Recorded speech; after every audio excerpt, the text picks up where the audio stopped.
बहुत समय पहले की बात है। विजयनगर के राजा सत्यवीर का एक बड़ा ही बुद्धिमान लेकिन अत्यधिक बातूनी पुत्र था, राजकुमार वाचाल।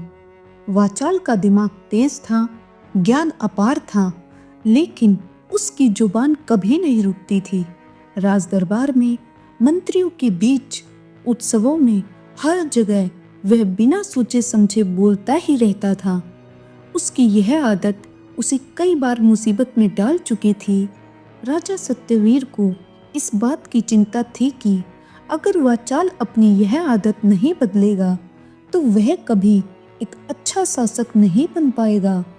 राजगुरु ने राजा से कहा, हे राजन, अगर वाचाल को सच्ची सीख देनी है तो हमें उसे ऐसी परीक्षा देनी होगी जहां उसे अपनी जुबान पर नियंत्रण रखना पड़े। राजा ने सिर हिलाया और राजगुरु को योजना बनाने की अनुमति दी। एक दिन महल में दो रहस्यमयी साधु आए।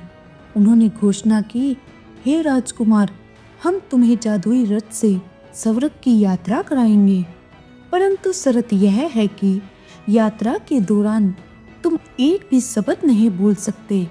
अगर तुमने मुंह खोला तो रथ नष्ट हो जाएगा और तुम बड़ी मुसीबत में पड़ सकते हो। राजकुमार वाचाल रोमांचित हो गए। स्वर्ग की यात्रा, वाह, यह तो अद्भुत होगा, उसने सोचा और तुरंत रथ में बैठने के लिए तैयार हो गए। रथ हवा में ऊपर उठने लगा। राजकुमार पहली बार अपने महल को इतने छोटे रूप में देख रहा था। नदियां चांदी की लकीरों की तरह दिख रही थी, पहाड़ खिलौने जैसे लग रहे थे। पहले कुछ मिनटों तक तो वह शांत रहा, लेकिन फिर उसे महसूस हुआ कि उसके मन में सैकड़ों सवाल उठ रहे हैं। यह रथ कैसे चलता है? स्वर्ग में क्या सच में अमृत मिलता है? अगर मैंने थोड़ा सा ही बोल दिया तो क्या होगा? वह खुद को रोकने की कोशिश करता रहा, लेकिन उसकी जुबान अधीर हो रही थी और फिर उसने बोल ही दिया, यह रथ उड़ कैसे रहा है? रथ अचानक हिलने लगा। संत चिल्लाए, हे राजकुमार, हमने पहले ही आपको चेतावनी दी थी। वाचाल ने जल्दी से मुंह बंद कर लिया। कुछ समय बाद रथ फिर से स्थिर हो गया। वाचाल ने सोचा, चलो मैं बच गया, और उसने फिर से अपने मन को शांत करने की कोशिश की। लेकिन तभी उसने दो पक्षियों को आपस में बात करते हुए सुना। उसे समझ में नहीं आया कि वे क्या कह रहे थे, और यह देखकर उसकी जिज्ञासा और बढ़ गई। वह अपने अंदर की बेचैनी को रोक नहीं सका और फिर से बोल पड़ा, ये पक्षी क्या कह रहे हैं? और फिर से रथ कांपने लगा। अब तो रथ बहुत तेजी से गिरने लगा। वाचाल ने जोर से चिल्लाया, अरे नहीं, कोई तो बचाओ, और वह जमीन पर आ गिरा। जब वाचाल ने आंखें खोली तो उसने पाया कि वह एक घने जंगल में पड़ा था। रथ और संत दोनों ही गायब। उसने सोचा, अब क्या करूं? तभी उसे दूर एक झोपड़ी से आती हुई रोशनी दिखी। वह धीरे धीरे वहां पहुंचा और उसने अंदर झांका। अंदर एक बूढ़ी महिला बैठी थी जो कुछ मंत्र पढ़ रही थी। जैसे ही वाचाल अंदर गया, बूढ़ी औरत मुस्कुराई और बोली, तो आ ही गए राजकुमार वाचाल।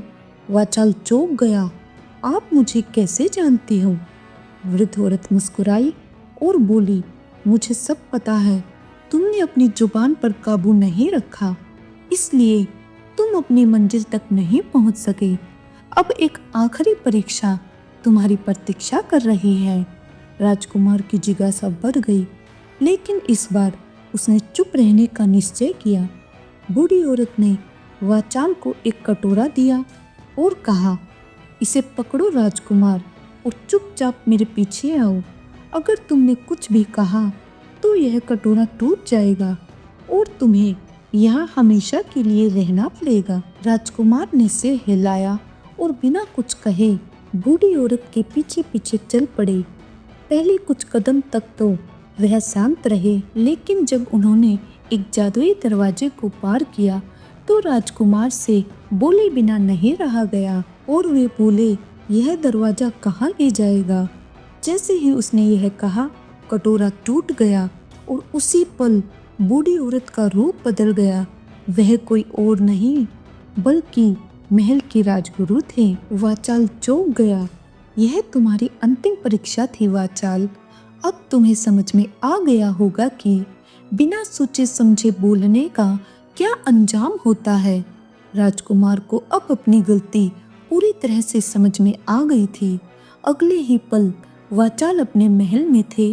उनके पिता राजा सत्यवीर और राजगुरु उन्हें देख रहे थे। राजा मुस्कुराए और बोले, बेटा, बोलने से पहले सोचने की कला ही तुम्हें एक महान राजा बनाएगी। उसी दिन से राजकुमार वाचाल ने सोच समझकर बोलने की आदत डाली। इस कहानी से हमें सीख मिलती है, बात करना अच्छा है लेकिन सही समय और सही जगह पर, वरना आपकी जुबान ही आपको मुसीबत में डाल सकती है।